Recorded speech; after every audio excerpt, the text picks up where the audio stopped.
エアコン効かへんから見に来てー。行ってみるとエアコンからは冷たい空気が出てるんです。でも部屋はあまり冷えてない。どこもおかしくない。エアコンは頑張ってるんです。ただ部屋の容量に合ってない。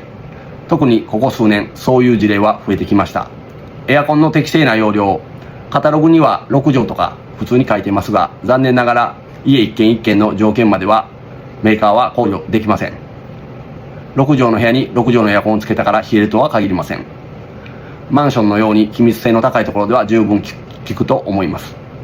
問題はかなり築年数の経っている一軒家、断熱性がとても悪いことがあります。隙間風はある。断熱はほとんどない。窓は大きい一枚ガラス。